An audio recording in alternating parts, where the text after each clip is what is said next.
What is going on, everyone, and welcome back to the channel. I hope you're all doing well. Today I've got for you 3 entitled people stories. Now the first, as you can tell by the title and thumbnail, is absolutely insane. This mum puts her children's lives in danger by not dressing them appropriately in winter. In the second, a man is dying at the hospital. It's an absolute emergency. However, a patient that is 2 hours late for their appointment thinks that actually no, they are the most important person in that room, demanding to see a doctor straight away. And the third story involves a typical Karen at a parking lot who just loves to film every altercation she's ever involved in. You know the sort of person. You're going to want to stick around for that one. But without further ado, sit back, relax, subscribe to the channel if you're new. Let's get into this first insane entitled people story. My entitled sister didn't buy winter clothes for her kids, and I had to buy them so they wouldn't freeze. We made sure my ex-brother-in-law got the kids not long after. Just to preface, my ex-brother-in-law did take the kids away from my sister. She's a narcissist and a master manipulator, and probably would have had no problem lying in court to get her way were it not for the potential evidence against her being so overwhelmingly bad. Her ex took the kids and didn't bring them back once he was positive she couldn't do a dang thing about it. And soon the court gave him majority custody. My sister only gets to see her kids about 2 days a month and some holidays. This particular incident goes back to winter 2023, before my sister was evicted from the family property. At that time, her boyfriend had recently died in a car accident that quite possibly wasn't an accident. Technically, she'd just broken up with the guy because he cheated on her, and she repeatedly cried to me that she's not a cheater herself, which is an outright lie, as she had 3 affairs that we know of while still married to her ex-husband. And she still thinks I don't know. But by that time, she was barely home 2 nights a week. My parents and I were the ones taking care of and paying to feed her kids because she wasn't coming home to feed them. She'd call them and ask them what they wanted for dinner and then wouldn't even show up. Our mother got mad at her and over text told her that she'd abandoned her children. And my sister, verbatim, answered back, "Lol, no I didn't." She never grew out of her teenage mentality. Even after having 3 kids and her husband joining the military to better support them, she was still acting like a teenager. My mother and I got in touch with my ex-brother-in-law to tell him everything because my sister had her kids so brainwashed that they didn't tell him much until he made them tell him everything. And any good clothes my nephews had, they would only keep at their father's house because they didn't want them torn up by the dogs or smelling like dog feces. I found out my nephews had no winter clothes at my sister's trailer because my youngest nephew woke me up on an early November morning to ask for a ride to school because he'd missed the bus. And he was at my door in 39 degrees, which by the way is about 4 degrees Celsius, shivering in nothing but a t-shirt and shorts, and his shoes were falling apart. 4 degrees, sorry that's UK here, but 4 degrees Celsius, 39 degrees Fahrenheit in a t-shirt and shorts. That is incredibly dangerous. I asked him where his coat was, and he said he didn't have one anymore. While I was driving him to school, I told him I was going to buy him a coat, and he literally said, I'm not that cold. And I said, dude, I'm looking at you shivering right now. His shoes were so bad he could barely walk in them. He had to do this limp forward moonwalk shuffle because the bottoms of his shoes were coming apart. I superglued them back together that night. And the next day, I went out and bought him a coat at a thrift store, and he was wearing it to school right away. Then, on the weekend, I took him out clothes shopping and practically bought him a whole wardrobe. He didn't even have decent socks. He was having to use socks from his brothers and even his mother. I bought him socks, then I took him to a certain thrift store with great prices and bought him a pair of good black sneakers, 2 or 3 long sleeve shirts, 2 sweatshirts, 3 pairs of pants because he had nothing but summer shorts, and a pair of gloves and a knit cap. We rushed everything into the washing machine and he was wearing that stuff to school that Monday. The following weekend, I took my middle nephew out and bought him new socks too, as well as about the same amount of thrift store clothes. He still wears the green hoodie I got for him back then. I bought him several pairs of pants, several shirts and sweatshirts, and a big thick coat, which he really liked, and he was wearing that stuff ASAP too. The only thing he didn't need was shoes. I'm on a fixed income, and this was not very long before Thanksgiving and Christmas, but I spent about $200 on clothes for those kids because they needed it. My eldest nephew was already living with his dad full time, so he was fine. I also lent my youngest nephew a Timber Ridge camping cot just so that he'd have a decent bed. His tiny room in the trailer had a couch bed previously, but moisture and dogs just destroyed it. I also bought the kid a sleeping bag because he wasn't sleeping well due to the cot getting cold on the underside. I ended up getting blankets and pillows for both of those kids. And after my sister was evicted, we cleaned out the trailer and found out she not only had a brand new sleeping bag in storage, she also had a hoard of unused blankets hidden under her bed. Oh, we were so mad. She let her kids be cold when she had that stuff the whole time.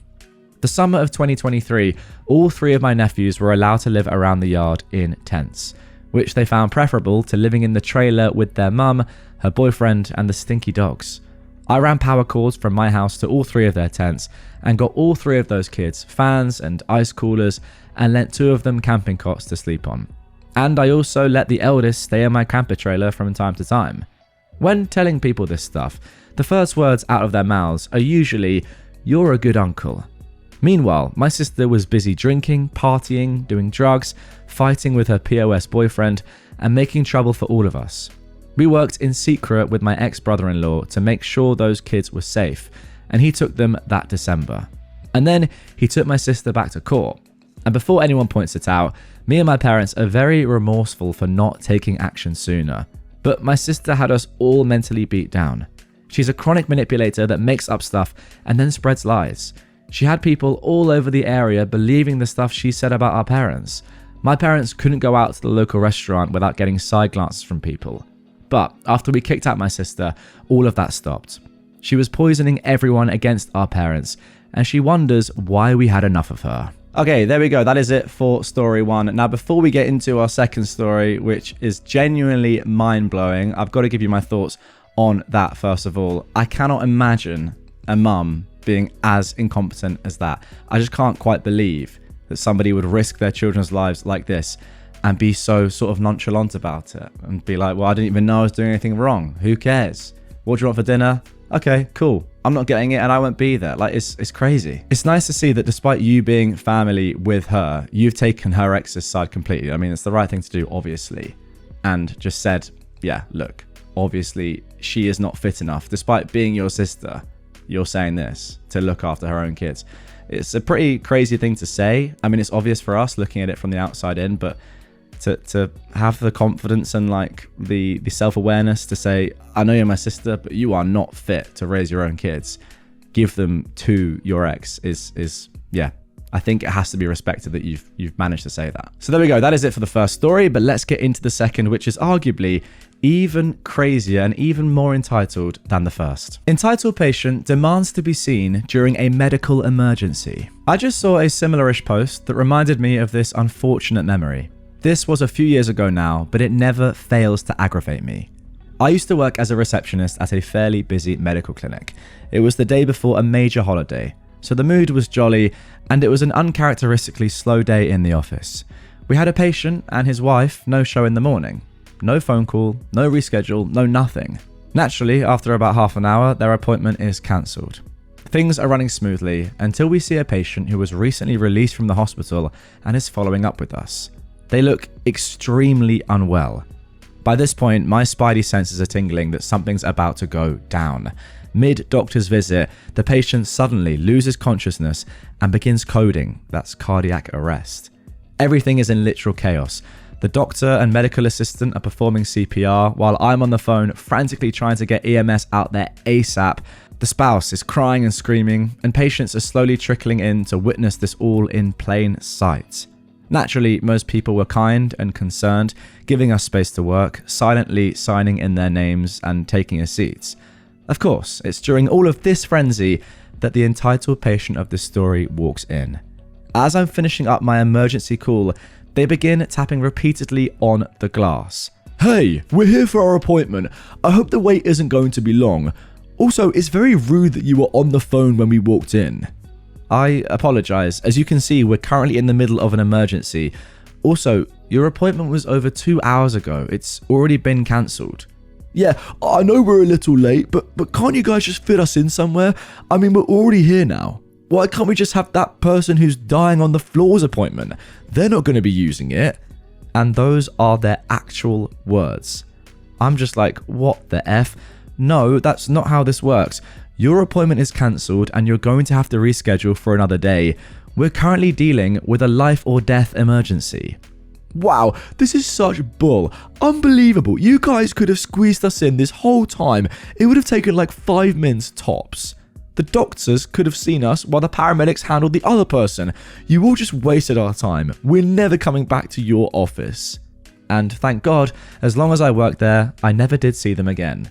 Oh, and thankfully our patient survived and is doing great. Well, that is a wonderful conclusion to this story. I mean, just insane. Guys, before I talk about that, in case you were thinking of clicking off, there's one more insane Entitled People story to come involving a typical Karen, but goodness me, what on earth have I just read?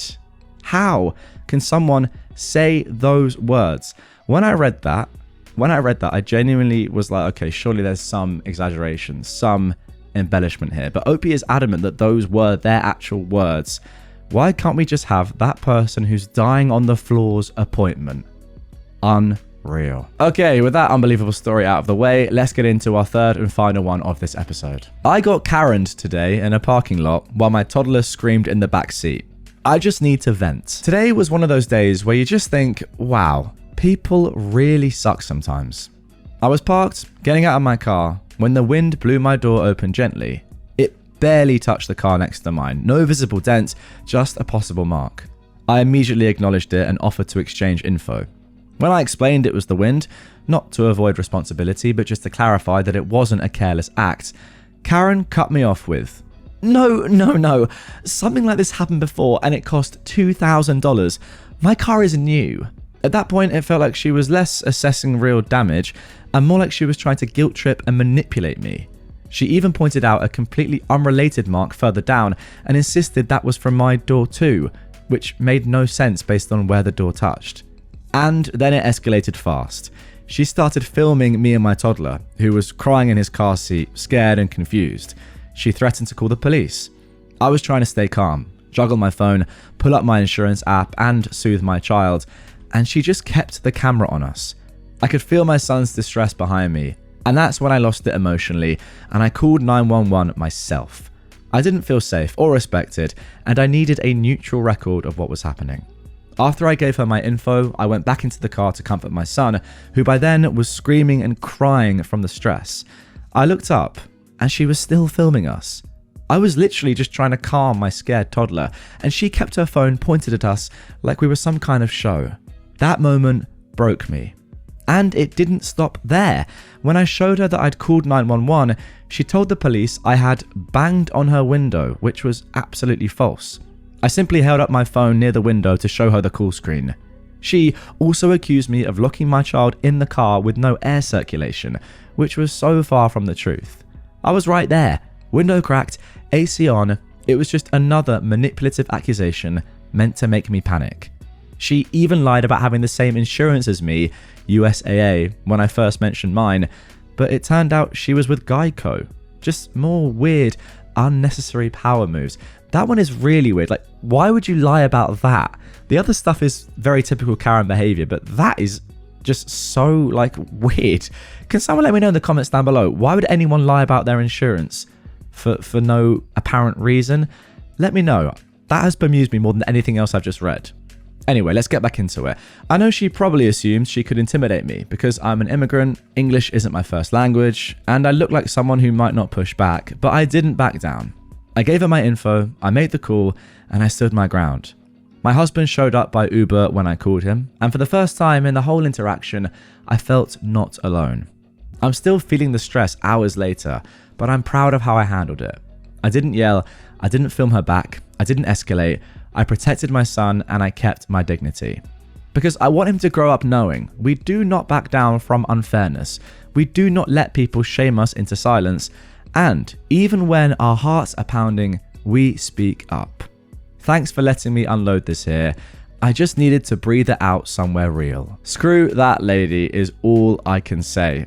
Yeah, I know what it's like. Sometimes something happens to you. You just have to vent and get it all out there. Well done to you for sticking to your principles though and teaching your kid not to back down from horrible people like this. This doesn't really happen as much in the UK, I don't think. Or maybe I just haven't seen it, where people are really quick to get their phones out in this new modern era where if there's any sort of like potential bit of drama, people just film. It makes sense a lot of the time for your own safety, but this is obviously just very antagonistic. I don't know what she's trying to achieve here by filming.